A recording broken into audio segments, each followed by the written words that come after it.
Hello my dear students and friends, जय हिंद। Welcome back to your tech for science YouTube channel. देखिए, बहुत सारे स्टूडेंट हमसे डिमांड कर रहे थे, सर आप जो इलेक्ट्रिकल इंजीनियरिंग सेकंड जो इलेक्ट्रॉनिक्स इंजीनियरिंग सेकंड ईयर में चलता है, थर्ड सेमेस्टर में पेपर चलता है आपका इलेक्ट्रिकल इंजीनियरिंग सेकंड, ठीक है।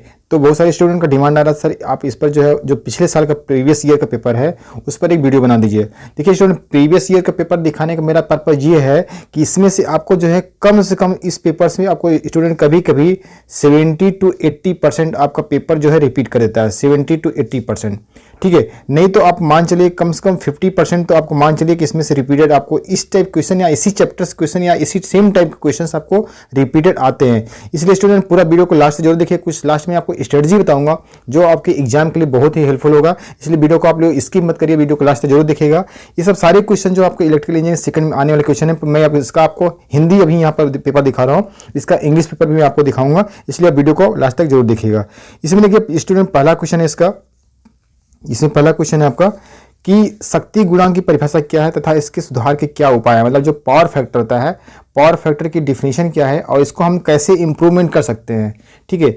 उसका दूसरा आपको क्वेश्चन है, देखिए आपको हर एक क्वेश्चन से आपको 2 पार्ट करने हैं, ठीक है। हर एक क्वेश्चन से आपको 2 पार्ट करने हैं और एक पार्ट है 5 नंबर का, ठीक है। 5 नंबर का एक पार्ट है और 2 पार्ट करेंगे तो एक क्वेश्चन आपका 10 नंबर का हो जाएगा, 10 मार्क्स का हो जाएगा, ठीक है। तो स्टूडेंट इसको हम लोग देखते हैं कैसे कैसे करना है, ठीक है। तो आगे पूरा हम लोग पेपर डिस्कस करेंगे। उसके पहले देखिए आपको पहला क्वेश्चन में दिया शक्ति गुणांक क्या है, उसका दूसरा इसमें देखिए एक सीरीज आरएलसी परिपथ की फेजर डायग्राम और उसका वर्णन करना। जो सीरीज आरएलसी सर्किट होता है जिसमें रेजिस्टेंस रेजिस्टिव सर्किट होता है, एल इंडक्टिव सर्किट होता है, सी कैपेसिटिव सर्किट होता है, इनका फेजर डायग्राम आपको बनाना है। उसके साथ साथ में आपको ये बताना है कि इसका जो है वो वर्णन भी करना है। उसका नेक्स्ट क्वेश्चन है एक सीरीज आरएलसी परिपथ में इंपीडेंस जो होता है, इसे इंपीडेंस मैचिंग की बात करते हैं, इंपीडेंस होता है, इसका त्रिभुज भी बनाना है, ठीक है। उसके बाद स्टूडेंट देखिए मैं आप लोग को ये कहना चाहता हूँ, जो भी स्टूडेंट हमारे इस चैनल नए हैं, ठीक है, चैनल को सब्सक्राइब जरूर कर लें, टेक फॉर साइंस चैनल को सब्सक्राइब कर लें, साथ साथ में बेल आइकन जरूर प्रेस करें जिससे नोटिफिकेशन उनको मिलता रहे जैसे ही कोई लेटेस्ट अपडेट वीडियो डली जाती है। तो इसमें आगे देखते हैं, अगला क्वेश्चन है आपका, दूसरा क्वेश्चन चलते हैं। क्वेश्चन नंबर 2 में है 3 फेज जो 3 फेजी परिपथ में 2 वाट मीटर का उपयोग करते हुए स्टार जुड़े लोड लाइन में शक्ति मापन कैसे करते हैं। मतलब कि पावर मेजरमेंट कैसे किया जाता है, जो हमारे पास 2 वाट मीटर मेथड से उसको आपको एक्सप्लेन करना है। फिर दूसरा इसमें नेक्स्ट क्वेश्चन है बी वाला, देखिए दूसरे क्वेश्चन बी पार्ट है 3 फेज और सिंगल फेज में आप सप्लाई में अंतर कीजिए। स्टूडेंट बहुत ही इंपॉर्टेंट क्वेश्चन है, ये आपको क्वेश्चन फिर से मिल सकता है, ठीक है। ये जो मैं पेपर बता रहा हूँ स्टूडेंट, पिछले साल का जो 2022 में पेपर आया हुआ है, ठीक है, वो पेपर बता रहा हूँ और इसमें मैं आपको बोल रहा हूँ कि इसमें बहुत सारे क्वेश्चन आपको रिपीट करने, इसलिए सारा पेपर को आप अच्छे से समझ के अच्छे से तैयार करके जाइएगा। नेक्स्ट क्वेश्चन है ट्रांसफार्मर की बनावट था इसका वर्किंग, मतलब ट्रांसफार्मर का कंस्ट्रक्शन, मतलब ट्रांसफार्मर कैसा होता है और इसकी वर्किंग प्रिंसिपल जो है आपको ये लिखना है। नेक्स्ट क्वेश्चन चलते हैं, क्वेश्चन नंबर 3 है ट्रांसफार्मर में ईएमएफ की अभिव्यक्ति को डिराइव करिए। जो ईएमएफ है इलेक्ट्रोमैग्नेटिक फोर्स की जो आपको इक्वेशन फाइंड आउट करते हैं, उस इक्वेशन को आपको इसमें डिराइव करना है। नेक्स्ट क्वेश्चन है ट्रांसफार्मर ओपन सर्किट और शॉर्ट सर्किट। देखिए स्टूडेंट, ट्रांसफार्मर अगर आप तैयार कर जाते हैं, ठीक है, ट्रांसफार्मर अगर आपको चैप्टर पढ़ लेते हैं तो आप समझ लीजिए इसी एक चैप्टर से आप पास हो जाते हैं, ठीक है। देखिए आपको मैं दिखा रहा हूं, आपको यहाँ देखिए कुछ स्ट्रेटजी से मैं आपको बताना चाह रहा हूं, तो आपको स्ट्रेटजी की समझ लीजिए, आप लास्ट में आपको पूरी चीजें बताऊंगा मैं, ठीक है। तो आपको ट्रांसफार्मर अगर आप पढ़ लेते हैं, केवल अच्छे से ट्रांसफार्मर पढ़ लेते हैं, तब भी आपको 17 नंबर तो बहुत आराम से मिल जाएगा। क्योंकि देखिए यहाँ पर आपके 5 नंबर आया, ठीक है, फिर 5 नंबर मिला है, फिर 5 नंबर मिला है, 15 नंबर तो यहीं पर हो गया।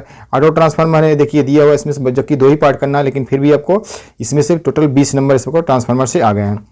आगे क्वेश्चन देखिए चलते हैं, आपको यहाँ पर क्वेश्चन नंबर 3 का सी पार्ट है ऑटो ट्रांसफार्मर के बारे में पूछा जा रहा है, ठीक है, कि ऑटो ट्रांसफार्मर को परिभाषित कीजिए, मतलब ऑटो ट्रांसफार्मर क्या होता है और इसकी कंस्ट्रक्शन और इसका वर्किंग प्रिंसिपल लिखना है। फिर क्वेश्चन नंबर 4 में डीसी जनरेटर की बनावट और उसका कार्यप्रणाली। जैसे स्टूडेंट देखिए आपको डीसी अगर जनरेटर, डीसी मोटर, ठीक है, आपको ये सब पढ़ लेते हैं तो आपको यहाँ से भी देखिए क्वेश्चन बन जाएगा। जबकि डीसी जनरेटर जो होता है बहुत ईजी है, ठीक है, वो आपको पढ़ना है। डीसी जनरेटर की जो विद्युत वाहक बल्ब जो इलेक्ट्रोमैग्नेटिक फोर्स की जो आपको इक्वेशन निकालना होता है उसको डिराइव करना है। सी वाले में डीसी मशीन के स्टार्टर को परिभाषित कीजिएगा। डीसी मशीन का स्टार्टर है वो कैसा होता है, क्या होता है, उसके बारे में एक्सप्लेन करना है।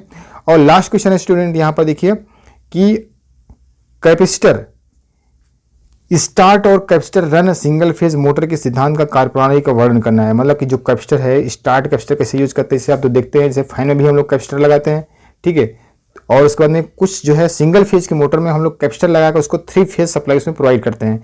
तो वही पूछ रहा है कैपेसिटर कैसे रन करता है, सिंगल फेज मोटर के सिद्धांत कैसे आपको इसका वर्णन करना है। इंडक्शन मोटर के उपयोग लिखिए, सिंक्रोनस मोटर के उपयोग लिखिए। तो स्टूडेंट देखिए स्ट्रेटजी मेरी ये है, उससे पहले आप लोग जो अगर हमारे चैनल को अगर सब्सक्राइब नहीं किए सब्सक्राइब कर लें। साथ साथ स्टूडेंट जो है आप लोग अधिक से अधिक वीडियो को लाइक कीजिए और आप शेयर कीजिए, ठीक है। और अगर सब्सक्राइब नहीं किए चैनल सब्सक्राइब कर ले, इस तरह की आपको इन्फॉर्मेशन दूंगा जो कि आपको एग्जाम के लिए बहुत ही इंपॉर्टेंट होगा, ठीक है। अब देखिए यहाँ पर मैं आपको स्ट्रेटजी बता रहा हूँ। स्ट्रेटजी क्या करना है, आपको एक चैप्टर तो आपको स्टूडेंट इसमें पढ़ना है। सबसे पहले क्या, ट्रांसफार्मर पढ़ना है, ठीक है।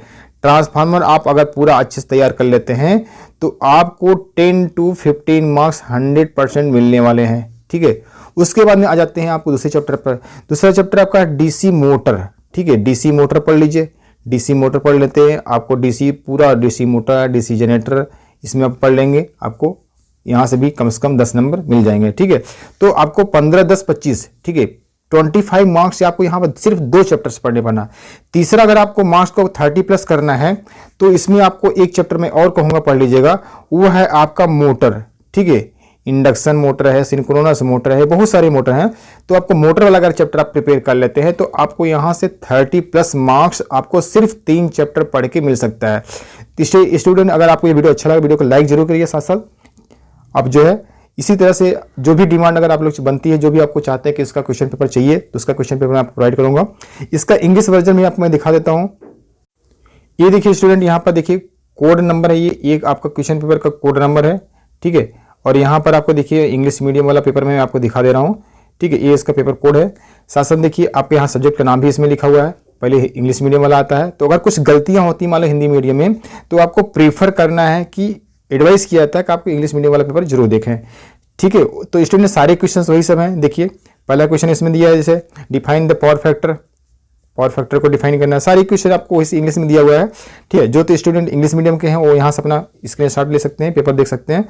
फिर फेजर डायग्राम के बारे में, फिर आपको एक्सप्लेन का इंपीडेंस मैच जो है उसके बारे में दिया है। फिर दूसरा क्वेश्चन इसमें देखिए discuss the power measurement, power measurement को डिस्कस करना है, ठीक है। Explain the comparison between single phase and 3 phase में कंपेयर करना है, ठीक है। Explain the conduction working of transformer, देखिए ट्रांसफार्मर के बारे में आपको कहा था, ट्रांसफार्मर के बारे में पूछा है, ठीक है। इसके बाद में आपको डिराइव करना है ईएमएफ किसके लिए, ट्रांसफार्मर के लिए। फिर write chart notes on open circuit test and short circuit test of transformer, ये बहुत ही इंपॉर्टेंट क्वेश्चन है, बहुत ज़्यादा पूछता है, ठीक है। ओपन सर्किट और शॉर्ट सर्किट टेस्ट के बारे में। अगला क्वेश्चन मैंने डिफाइन द ट्रांसफार्मर, देखिए फिर से आपको ट्रांसफार्मर के बारे में पूछ गया, ट्रांसफार्मर को डिफाइन कीजिए, ठीक है। फिर नेक्स्ट क्वेश्चन है फोर्थ है explain conduction and working of DC generator, derive the EMF equation for DC generator, define starter in DC machines, ठीक है। तो क्वेश्चन नंबर 4 इस तरह आपको पूरा डीसी मोटर डीसी जनरेटर से दिया हुआ है, डीसी मशीन से, ठीक है। उसके बाद अगले क्वेश्चन देखते हैं। क्वेश्चन नंबर 5 में है, देखिए लास्ट में explain the working principle of capacitor start and, वही चीज़ है इंग्लिश में लिखा हुआ है। Right application of induction motor के बारे में एप्लीकेशन लिखना है, ठीक है। तो स्टूडेंट सारे क्वेश्चंस आपको इंग्लिश मीडियम वाले क्वेश्चन सेम हिंदी मीडियम वाले ही बस ट्रांसलेट किया हुआ।